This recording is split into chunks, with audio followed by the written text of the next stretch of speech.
पहले वीडियो में हमने ट्रिग्नोमेट्री के क्वेश्चंस कंप्लीट कर लिए थे।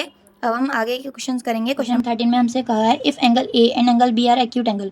हमें एंगल ए और एंगल बी एक्यूट एंगल दिए हैं। एक्यूट एंगल तो आपको पता होगा क्या होगा, 90 डिग्री से जो भी छोटे एंगल होते हैं उन्हें एक्यूट एंगल कहते हैं, और 90 डिग्री से जो भी बड़े होते हैं उन्हें ऑब्ट्यूज एंगल कहते हैं। तो हमें इन्होंने एक्यूट एंगल दे रखे हैं, यानी ये एंगल और ये एंगल 90 डिग्री से छोटा है। तो हमें बोला है if angle A and angle B are acute angles where cos A is equal to cos B. Cos A और कॉस बी को बराबर दे रखा है, then show that angle A equal angle B. तो एंगल ए और angle B को हमें इक्वल प्रूफ करना है। सबसे पहले उन्होंने जो दे रखा है हम वो राइट कर लेते हैं, ठीक है। सोल्यूशन इन्होंने दे रखा है cos A is equal to cos B, ठीक है। अब हमें पता है एंगल ए के लिए, कॉस ए के लिए देखिए, कॉस ए के लिए क्या क्या हाइपोटेनस है, परपेंडिकुलर क्या क्या है। तो इस ए के लिए ये तो बेस है, ये हाइपोटेनस है और ये परपेंडिकुलर है। तो कॉस ए की वैल्यू कितनी होगी, हमें बेस अपॉन हाइपोटेनस। तो यहाँ पे बेस कितना है, बेस क्या है ए सी, तो हम इसे ए सी लिख देंगे, ए सी अपॉन और हाइपोटेनस ए बी। हाइपोटेनस को हम लिख देंगे ए बी, क्योंकि हाइपोटेनस ए बी तो है इसका, बेस अपॉन हाइपोटेनस हो गया। तो बेस क्या है ए सी और इसका हाइपोटेनस क्या है ए बी। अब हम क्या करेंगे, कॉस बी की तरफ से देखेंगे। अब एंगल बी की तरफ से देखिए आप, एंगल बी की तरफ से, तो एंगल बी के लिए हाइपोटेनस तो यही रहेगा जो है ऑलरेडी, हाइपोटेनस तो यही रहने वाला है। और परपेंडिकुलर क्या रहेगा इसका, परपेंडिकुलर इसके सामने वाली साइड कौन सी, ये, तो इसके लिए परपेंडिकुलर ये होगा और बेस ये होगा, ठीक है। तो कॉस बी की वैल्यू कितनी होगी, कॉस बी की वैल्यू तो वही होती है बेस अपॉन हाइपोटेनस। तो इसका बेस क्या है बी सी और हाइपोटेनस क्या है ए बी, तो क्या लिख सकते हैं B C upon A B. Cos B की वैल्यू कितनी होगी, B C upon A B. देखिए ए बी से ए बी को कट कर सकते हैं, यानी A C is equal to B C, यानी ए सी और बी सी साइड इक्वल हो गई हैं। ए सी साइड यानी ये वाली साइड, बी सी साइड यानी ए साइड के इक्वल हो गई है। और ये आपको याद रखना है, अगर किसी भी ट्राइंगल की टू साइड्स इक्वल होती हैं तो उसके एंगल भी इक्वल होते हैं। क्या, अगर किसी भी ट्राइंगल की टू साइड्स इक्वल हैं तो उस साइड पे बने एंगल भी इक्वल होंगे। यानी अगर इसकी टू साइड्स इक्वल हो गई, B C is equal to A B equal है, तो इसके कैसा हम कह सकते हैं कि एंगल ए एंगल बी के इक्वल होगा, एंगल ए इक्वल होगा एंगल बी के। तो हमने प्रूफ कर दिया, ये इसका आंसर है। हमसे यही पूछा था कि एंगल ए इक्वल है एंगल बी के। आप चाहें तो इसके लास्ट में वो लाइन लिख भी सकते हैं, if two sides of a triangle are equal then the angles formed on that side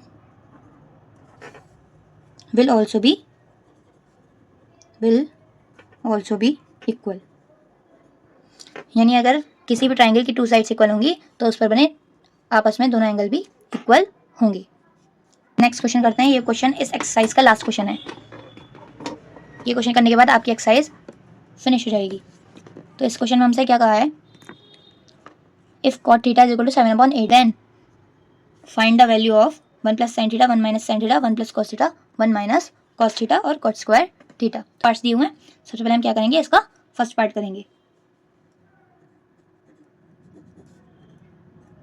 सबसे पहले हम वही करेंगे अपने पास से इसको इजी करने के लिए, क्योंकि हमें कॉट थीटा की वैल्यू दे रखी है, हमें साइन थीटा की और कॉस थीटा की वैल्यू फाइंड करनी है। तो हम एंगल ड्रॉ कर लेंगे।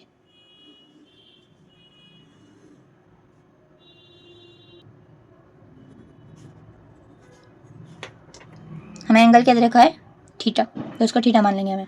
हमें किसकी वैल्यू दे रखी है, कॉट थीटा की वैल्यू दे रखी है। Cot theta is equal to 7/8। और कॉट थीटा क्या होता है, कॉट थीटा का रेशो क्या होता है, base upon perpendicular, base upon perpendicular. तो बेस कितना होगा यहाँ पे 7।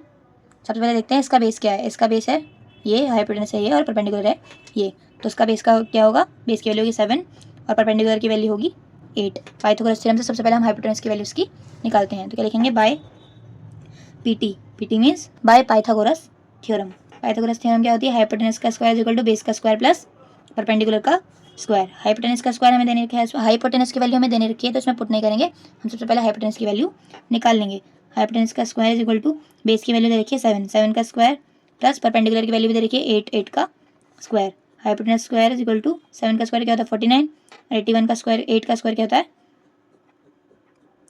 हाइपोटेनस का स्क्वायर क्या होता है 49 प्लस 8 का स्क्वायर क्या होता है 64। अब इसको हम इन दोनों को क्या करेंगे, ऐड कर लेंगे। 49 प्लस 64 क्या होगा, 113। ये अंडर रूट में चले जाएगा। हाइपोटेनस की वैल्यू कितनी हो जाएगी, अंडर रूट 113। हम क्या करेंगे, यहाँ पर पुट कर देंगे इसकी वैल्यू 113।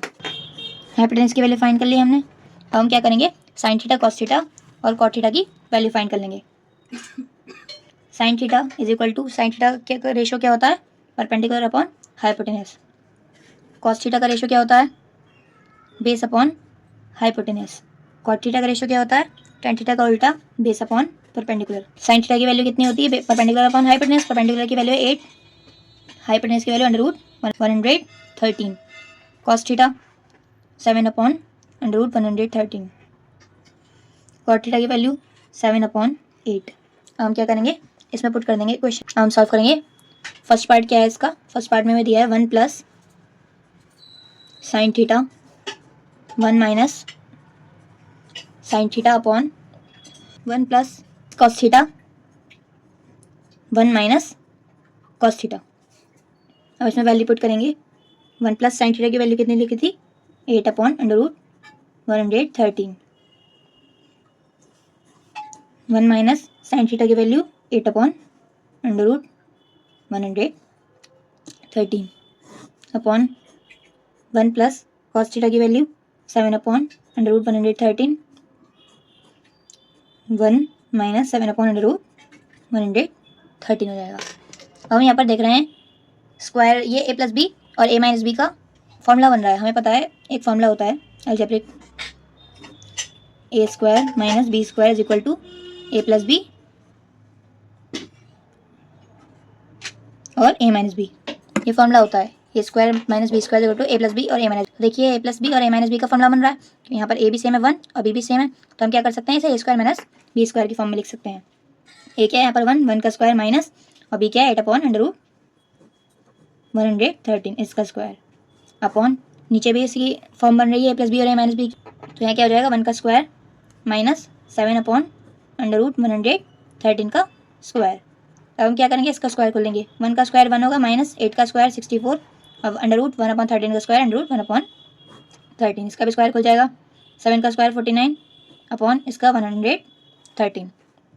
अब हम क्या करेंगे, एलसीएम ले लेंगे इसके नीचे 1 मान के, 113 को एलसीएम लेंगे, तो यहाँ क्या हो जाएगा, 1 की टर्म में कितने टाइम्स आता है, 113 टाइम्स माइनस 64 अपॉन इसमें से 113 कॉमन करेंगे, एलसीएम लेंगे। 1 की टर्म में 113 कितने टाइम्स आता है, 1 टाइम्स। 1 की टर्म में 113 कितने टाइम्स आता है, 1 की टर्म में 113 कितने टाइम्स आता है, 130 टाइम्स। 113 की 1 से मल्टीप्लाई करेंगे तो आ जाएगा 113 माइनस 113 की टर्म में 113 कितने टाइम्स आता है, 1 टाइम। 1 की मल्टीप्लाई करेंगे 49 से 49 ऐसे आ जाएगा। इसके बाद 113 में से 64 को माइनस करेंगे तो क्या आएगा, हम यहाँ से इसको कट कर देंगे क्योंकि मल्टीप्लाई में उल्टा हो जाता है, ये कट हो जाएगा, तो हो जाएगा 113 माइनस 64 अपॉन 113 माइनस 49। जब हम 113 में से 64 को माइनस करेंगे तो क्या आएगा, 49, और 113 में से 49 को माइनस करेंगे तो क्या आएगा, 64। ये इसका आंसर हो जाएगा। हम इसका सेकंड पार्ट करेंगे। सेकंड पार्ट क्या है, सेकंड पार्ट में निकालनी है कॉट स्क्वायर थीटा की वैल्यू निकालनी है। तो अभी हमने कॉट थीटा की वैल्यू पीछे फाइंड करी थी, कॉट थीटा की वैल्यू थी 7/8। तो सबसे पहले हम लिख लेते हैं कॉट थीटा की वैल्यू कितनी है, 7/8। तो यानी यहाँ पे 7/8 का स्क्वायर हो रहा है, तो कॉट थीटा की वैल्यू कितनी हो जाएगी, cot square theta is equal to 7/8 का स्क्वायर। 7/8 का स्क्वायर क्या था, 7 का स्क्वायर 49 और 8 का स्क्वायर 64, तो इसका आंसर आ 49/64। फर्स्ट पार्ट का भी आंसर 49/64 आया था और सेकंड पार्ट का आंसर भी 49/64 आया है। अगर आपको ये वीडियो पसंद आई तो वीडियो को लाइक और सब्सक्राइब कीजिए।